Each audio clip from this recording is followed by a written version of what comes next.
I have a good friend of mine, she's currently in the process of trying to get pregnant. She went to a gynecologist and you'll never guess what they said to her. Go on the pill.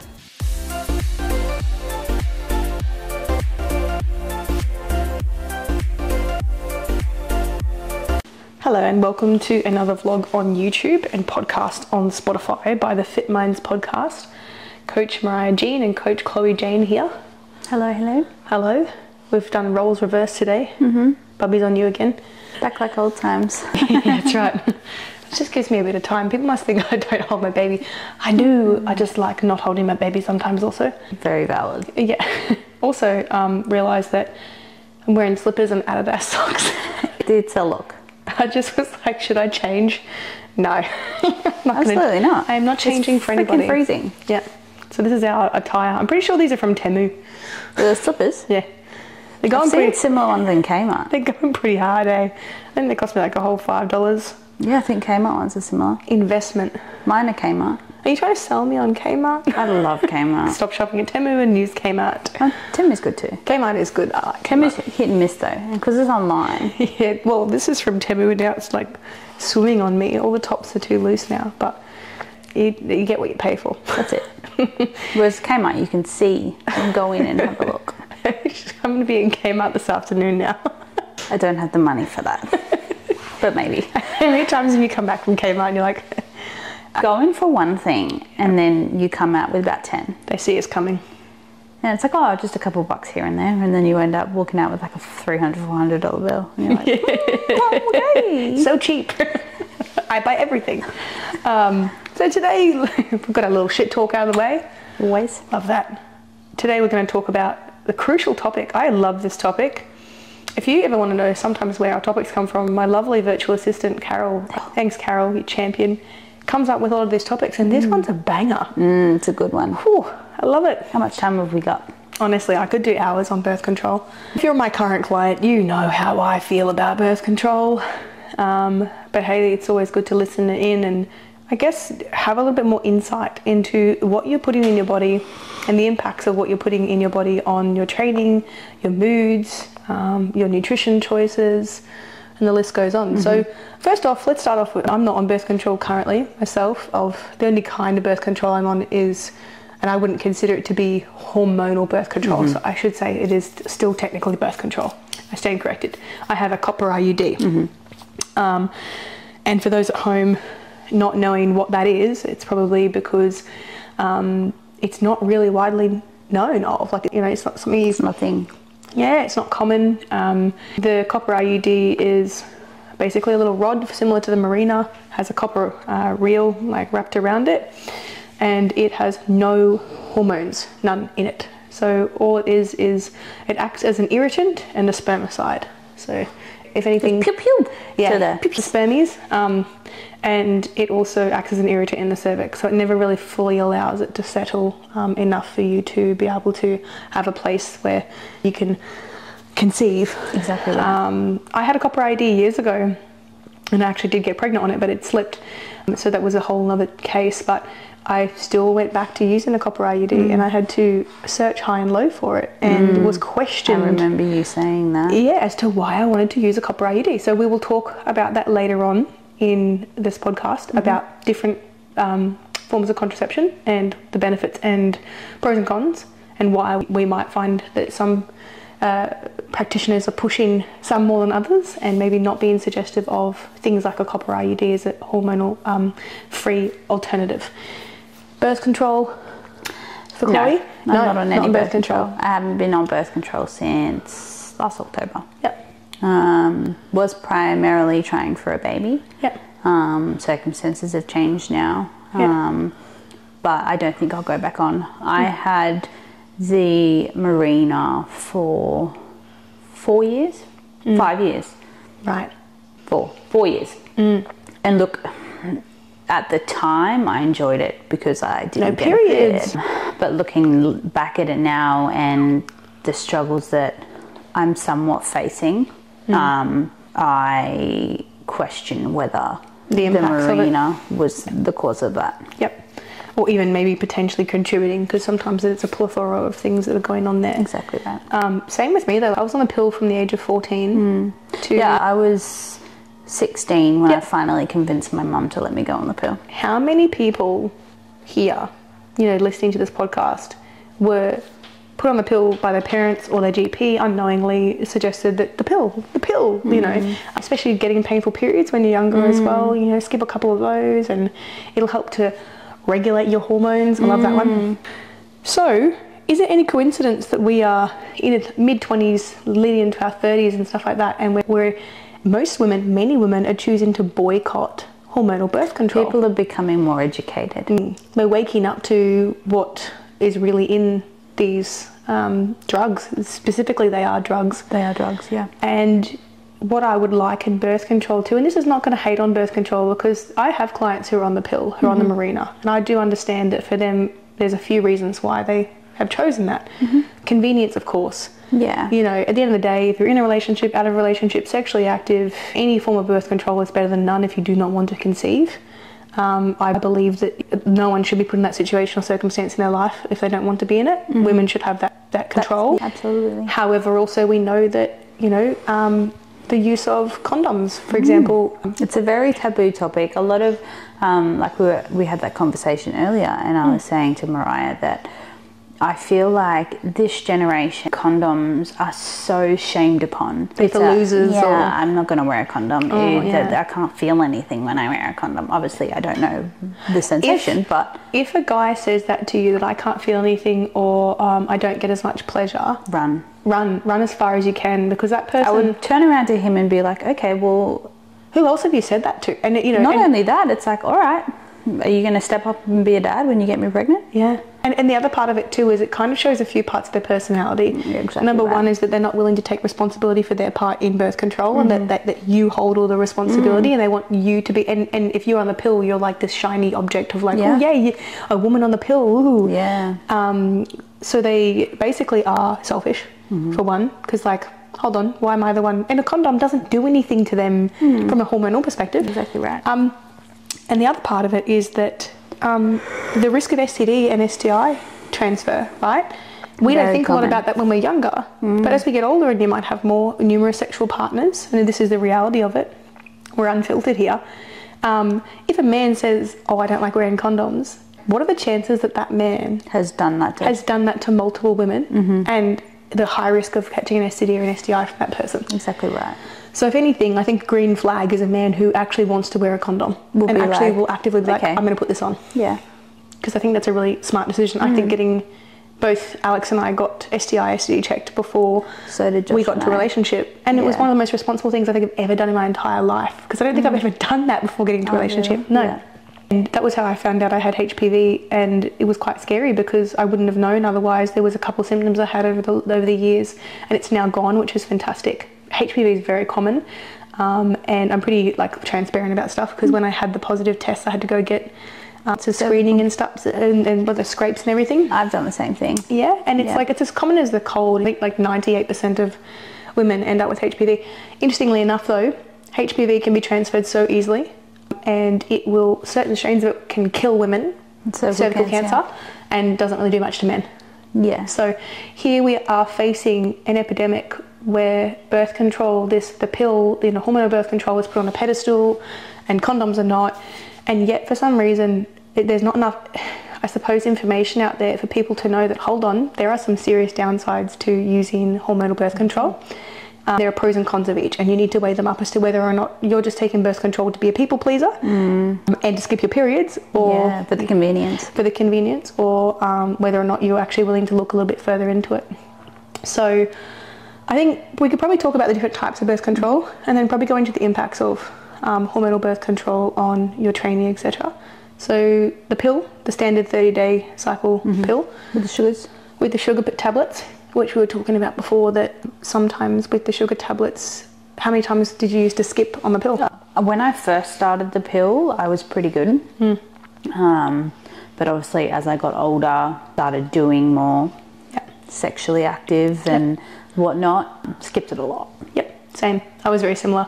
And a lot of it too is because you learn from other women that you can skip your pill and you go, okay, like, you know, can't hurt. There is actually significant studies to prove that skipping the pill, the sugar pill on hormonal birth control, the 30-day one, because there's a shorter cycle one that... I think it's 28 days. Yeah, 28 days, sorry. And there's a different type, but it's called the mini pill or something like that. Yes, that's what they recommended for me to go on after I had Sienna. Yeah, so that actually, interestingly enough, I think you can only take it for so long or something like that, but you can skip only on that one, but you can't take it forever or something like that. Or some people don't work for it. I don't know the exact details of it, so don't quote me. But what I do know is that on the standard, whether it's Levlin, Yasmin, there's so many the 28-day ones, and they're all just different levels of progestin and estrogen, which is synthetic. And there's a difference between progestin and versus estrogen and progesterone, which are the synthetic forms of those hormones versus the naturally produced.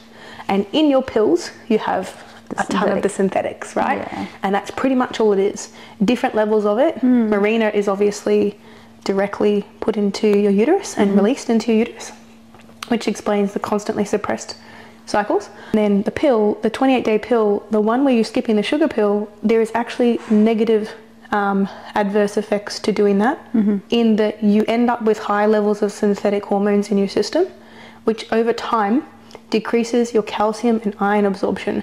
You might not think that's very scary, but this is why we have so many women with significant iron deficiencies who are anemic, who have no energy and who can't, I don't know why I'm anemic and I have no energy and I can't absorb anything. I eat red meat. Yeah, but I was put on the pill for my chronic condition and I just feel exhausted all the time. Very dangerous stuff. Then they end up getting pregnancy anemia, it's even worse. Yeah. Calcium absorption inhibited. And what happens with that is that the increased risk of bone breaks and fractures is through the roof. So we have all these women breaking bones and shit, not knowing why. Like all sorts of awful arthritis, osteoarthritis, osteoporosis, and it gets worse as they go into menopause.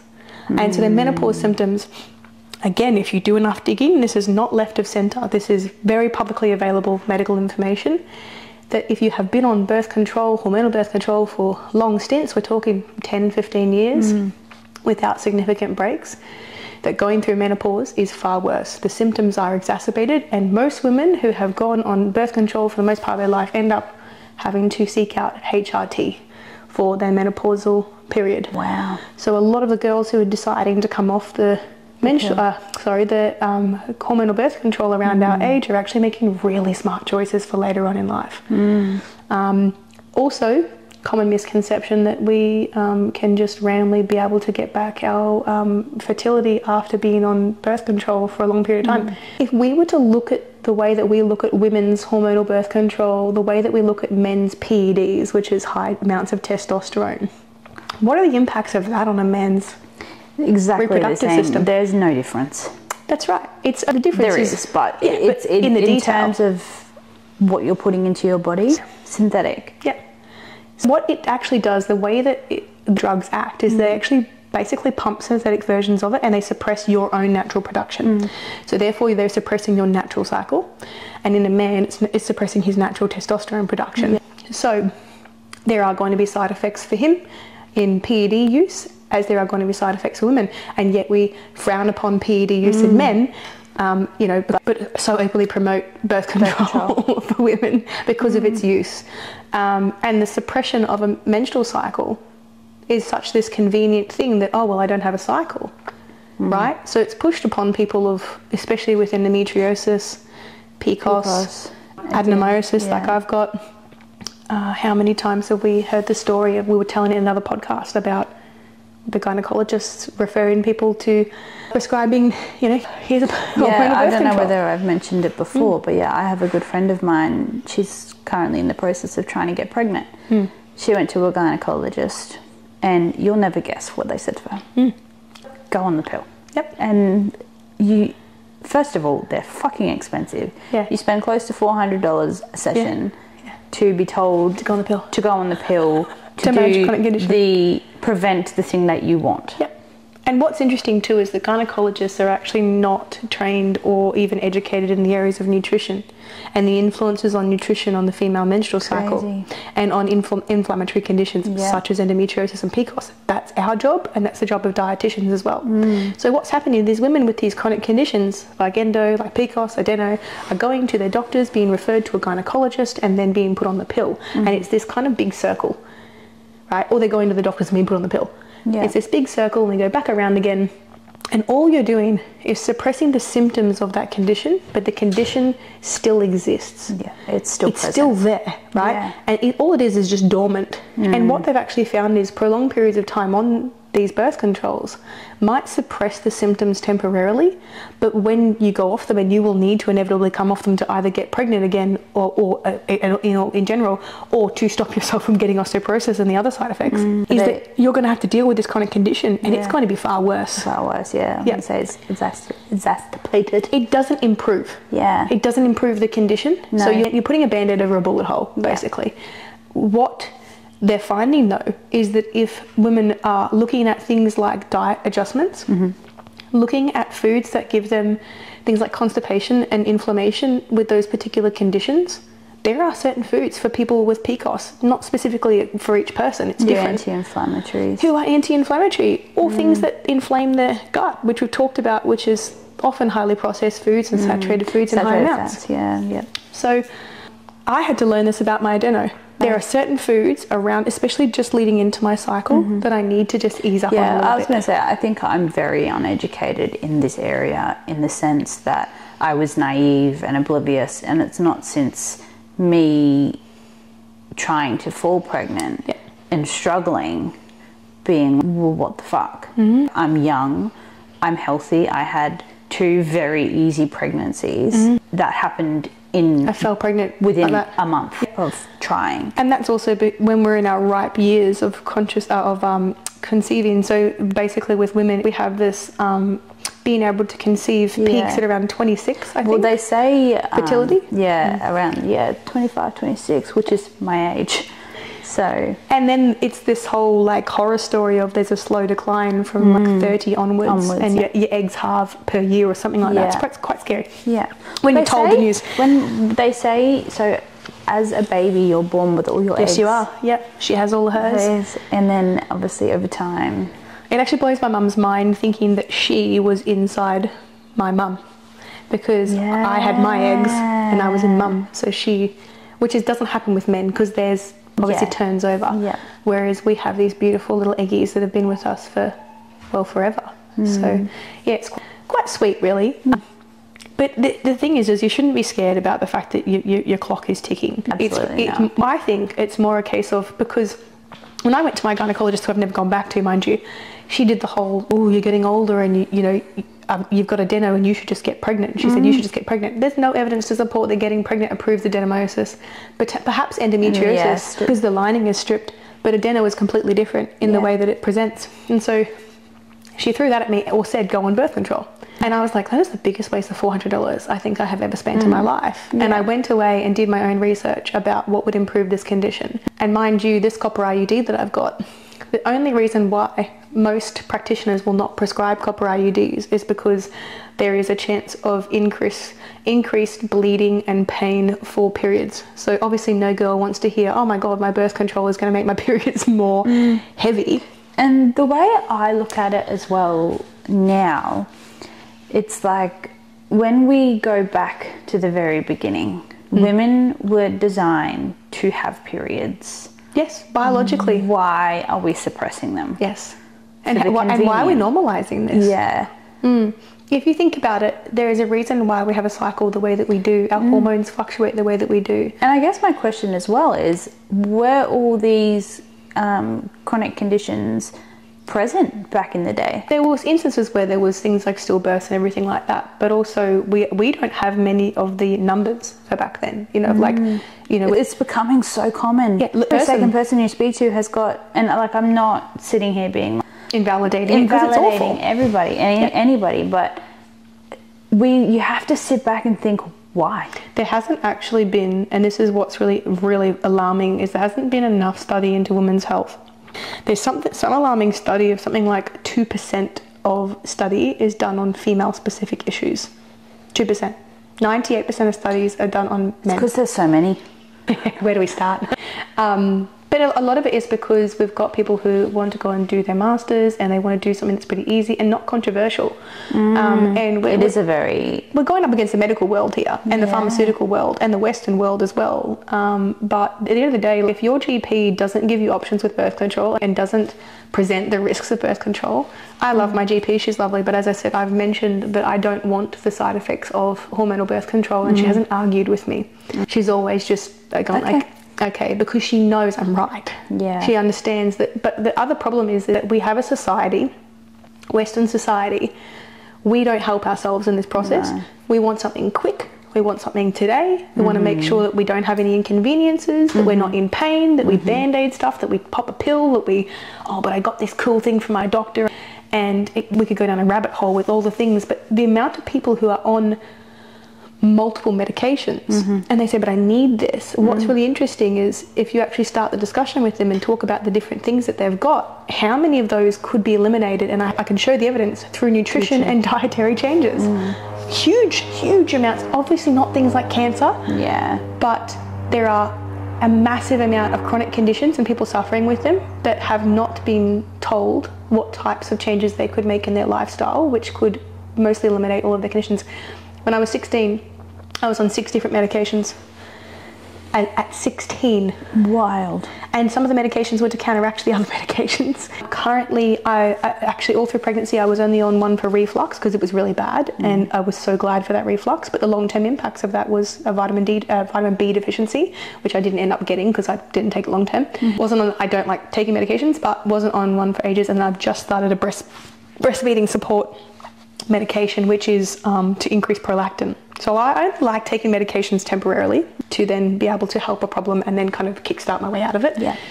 But on the note of birth control, there's a few others. There's barrier method, which it's like this, like a little ring. Cup. It's like a cuppy ring thing. Yeah. What's interesting, I use a Nixit cup for my periods. Oh my God, I can't rave on about them enough. I'm using one now. I got my period now again.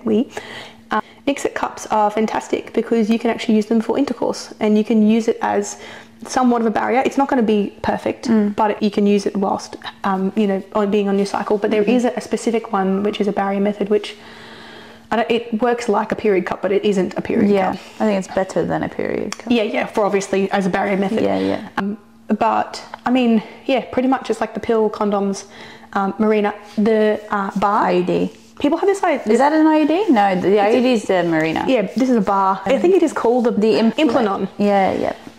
People think that these are all different things. They are just administered differently. They are the exact hormones, slightly different levels. Well, it's like when you have people say that... Injections? I think you get injections too. Oh, the depot. That's the depot. Depot injections, yeah. Oh, the depot made me gain a bunch of weight. So I went on the pill instead. And it's like... Same shit, different day. Yeah. It's an oral. Yeah. Versus into the bloodstream. Yeah. It's ingested. Same concoctions. And the thing is too, with the hormones going directly into the uterus, that's going to then suppress menstrual cycle quite heavily. So they suggest that for people with chronic conditions. But if you dig deep enough, as I said, there's so much evidence saying when you come off this stuff, you then can have fertility trouble. Well, I remember when... because I had an abortion a couple of years ago, and they actually recommended to me to have the Marina put in after, and I was like, well, yeah, okay. Yeah, and honestly, we don't know until we're told, right? How do we know? I think they recommend that. Obviously, they have to. It's. I don't want to sit here and say the easiest way of contraception. But if you're going through the procedure while they're there, exactly, and it's not something for obviously when you take the pill, it's a daily thing, and then it's the longest term. Yeah, I'm pretty certain you can have it in for 4 years before you need it replaced. I was reading about the copper IUD. Yeah, 10 years you can have a copper IUD, and because the hormones don't run out because there's no hormones. Yeah. They had to find my copper IUD, had to ring around 6 or 7 pharmacists because they inserted it after my C-section. Yes. And I got asked repeatedly, Why are you using this? From the pharmacist, from my obstetrician, from my GP. Oh, you're using a copper IUD? I had to pay for it out of pocket because Medicare doesn't cover it. And wait for this, it's not a medication, right? So because it's an alternate method, because it's copper, and copper isn't considered a medication, a pharmaceutical Western medication, Medicare will not cover it, even though it is contraceptive method. It's nuts to think, holy shit, so Medicare will literally only cover the drugs in the form of, obviously, like prescriptions, right? So it was only like $150 or something like that, but like it just, you know, for people who are lower socioeconomic, that really deters them and then puts them back on fucking birth control. I was going to say, well, I remember when I used to take the pill, it was about $10 a month, and then the Mirena was, I think it was about $200. And you think about the long term, like, you know, adding up over time, it's more cost effective to use the Mirena. But who has, you know, some people don't even have $200 in their account, right? Yeah. They're kind of living from week to week. Yeah. So there's that appeal of, oh, it's only $10. Yeah. The other part of it, as you mentioned before, weight gain. Because there's this common misconception that you go on the pill and then you just like gain fat out of nowhere. It's appetite increasing. Yeah, but if you think about it, when you're leading into a period and you're getting all those symptoms of like hunger and everything, you've got high progesterone, and then your estrogen slightly elevates as well. So it's like when you have these synthetic hormones pumped into you, what do you think the side effects are going to be? You will have an increased appetite. You'll have increases of those hunger hormones pumping through you, mood swings, like. And the other thing is, you're not just going to have those synthetic hormones, but you're going to have, you imagine they're kind of like, you know, you've got a constant dose of them. And underneath that, you've got your own natural hormones still existing, suppressed but not fully suppressed. And so you're still going to get where you think your period was going to be. You're still going to get that kind of cranky time a month, but it's all going to be like this, like elevated. So this is why I had severe paranoia and anxiety when I was on the pill. Yeah, okay. And I couldn't explain why, but when I went off it, I slowly started to become more stable, more level-headed. I wasn't paranoid all the time. I wasn't freaking out all the time. It's wild to think that this just isn't common knowledge. Yeah. Well, on the flip sides of things, I had also heard from a couple of people that if I come off birth control, I'm going to put on a bunch of weight. But that could also be withdrawal from the drug itself and then increase in appetite because of the drop off in hormones and your hormones leveling out to then start to increase again. It honestly, the first couple of weeks of coming off the pill was difficult. I will say I didn't have appetite increases, but my moods were very up and down.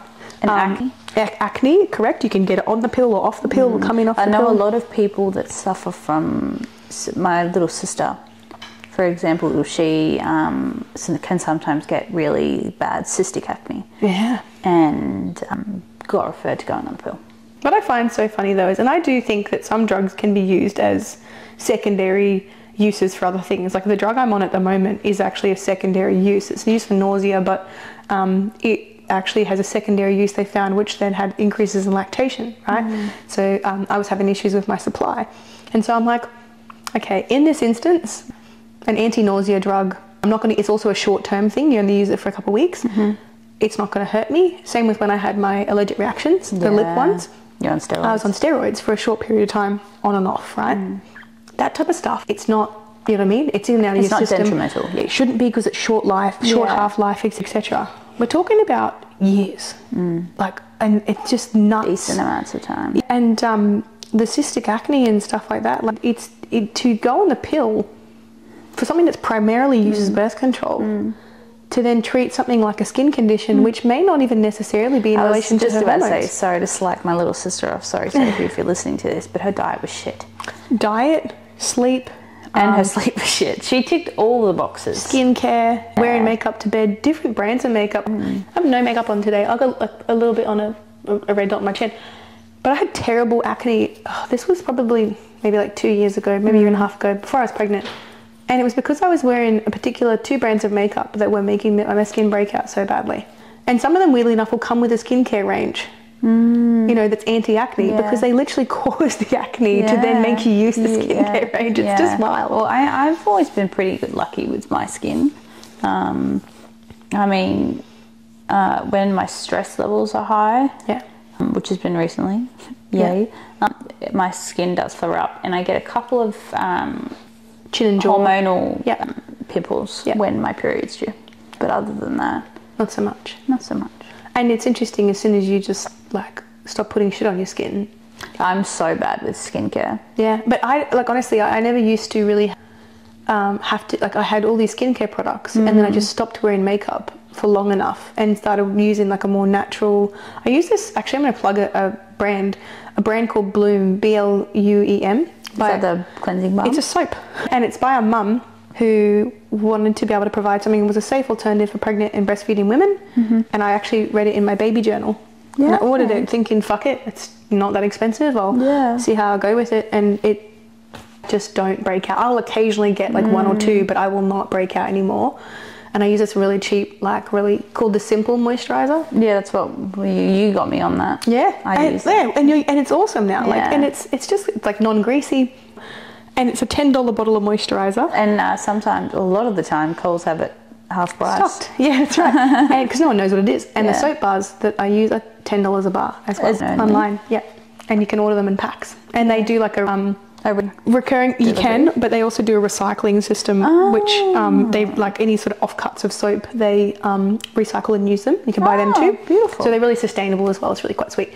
And using a lot of native Australian plants, so Kakadu plum and stuff like that. Yeah, it's just. You might have to. Can you send me the link? I have before, I think. Maybe not. I've just spoken about it. Yeah. Anyway, we're skincare, but like it's stuff like that. Just small changes and changes in your diet, as you said, like you know, eating more fruits and vegetables, drinking more water, getting more sleep. We repeat every single podcast. Reduce your McDonald's. It really makes such a big difference. Reduce your alcohol consumption in the symptoms that you're experiencing that you are blaming on hormones. Hormones don't just fucking happen. No. They happen and they change as a result of something that you're doing to your body. Sometimes, in rare cases, someone's hormones may not necessarily, the hormonal profile may not necessarily be functioning as optimal, but it's like so rare that someone would have a genuine hormonal imbalance that is that. I used to follow this family on YouTube, and she was 15, 16 or something around that, and hadn't hit puberty yet, and was had a bunch of blood work done, and her hormone levels were the same as like a 10, 11-year-old. Yeah. So she had to go on medication for that. She may not have had the luteinizing hormone and follicular stimulating hormone, and that's called primary amenorrhea. That's what it was. Which is basically a suppressed period or a delayed period in puberty. A lot of athletes. Correct. I used to have a friend at school, and she was into her surf lifesaving. Was very fit, swimming all the time. Do you know what the main reason for that is, though? A delayed period of primary amenorrhea in a young person is low body fat.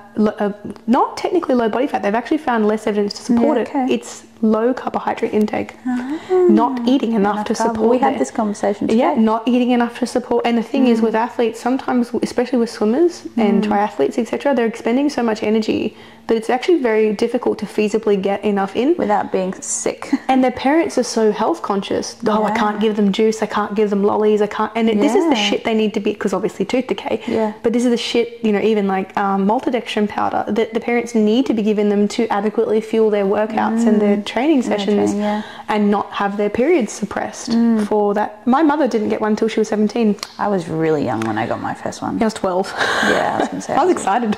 I was the first one out of all my friends. I got it before my big sister. No way. Crazy. Yeah, I had boobs before she did. It's nuts. And like, this is the stuff that women have to talk about, because we reach sexual maturity around the age of 16, 17. Also, we reach physical maturity. Most of us stop growing by then. And also we reach mental maturity. Our frontal lobe is completely formed by then. Men, 28 years old for their frontal lobe. That is why we are constantly rolling our eyes at men well into their 20s, because it still happens with men in their 30s.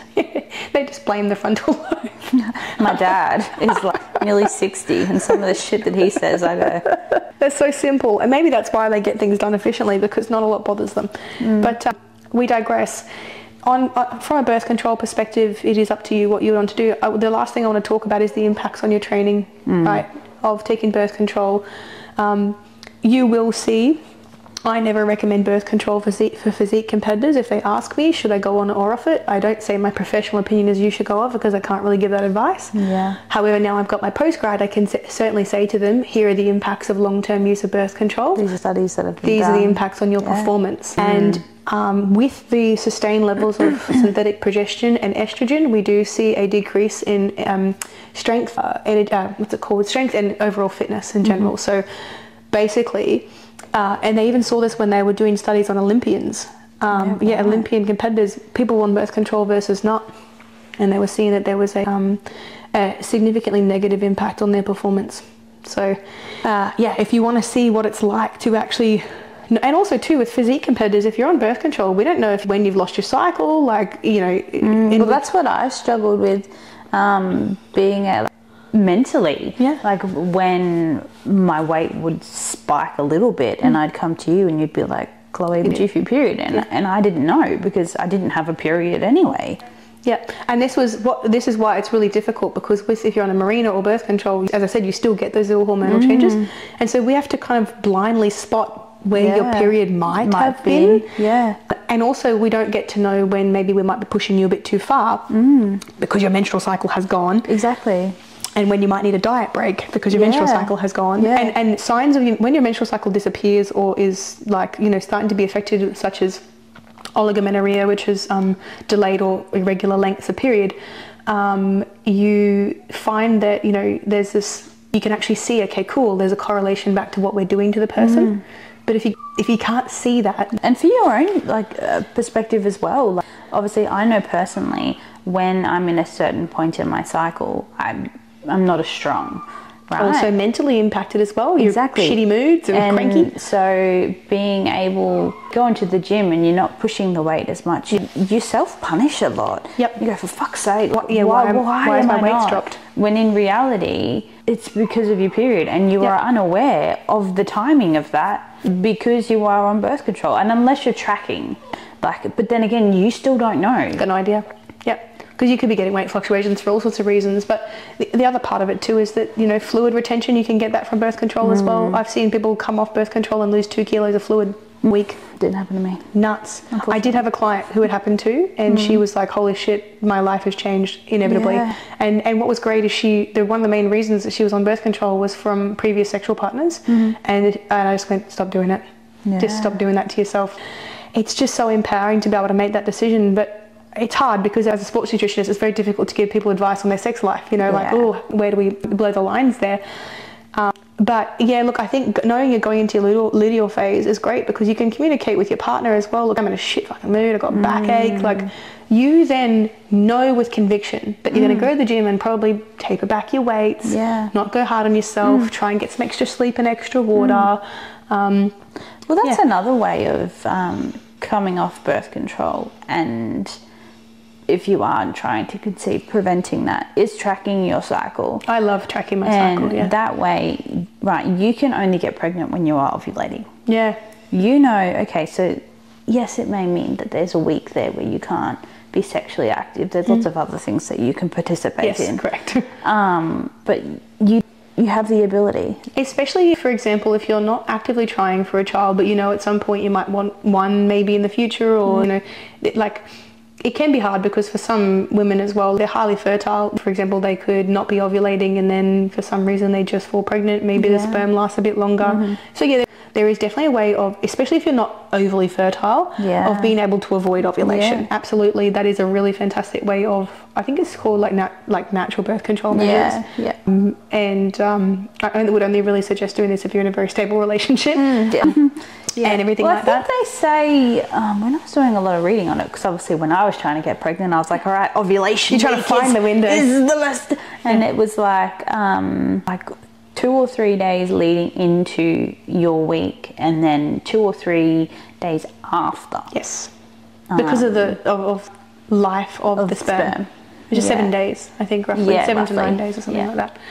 And this is just stuff that we learn, right? As time goes on. So, but overall, it is always your decision to go on, but to be on birth control. For example, if I have a client say to me, I'm on birth control, I do not try and convince them to come off birth control. Yeah, it's a decision that you make at the end of the day. Unless they ask me questions about it. Yeah. Unless it's like, I'm going to provide you with this information and give you my understanding of it and the studies behind it and what I know and what I've read. But at the end of the day, it's your decision. Yeah. And there is a male birth control. It's in the loop. It's been in the works. In the works for friggin' years now. It's been approved in a lot of European countries. But once again, is that then going to affect the... Probably, but it's their turn. Come on, mate. 50 years of the pill. Actually, longer. I think it's 70 years or something. But as I said, there's still not a lot of studies into the long-term impacts of the pill. If you try and find them, not a lot of studies being done at the moment. There's more studies being done into the impacts of the pill in the way that would advantage people rather than disadvantage them. It's looked more in a positive light in the way that it can prevent things things. Imagine how much money can be made from the common pill. Yeah, right, in the pharmaceutical industry. Like, that's what I said to you before.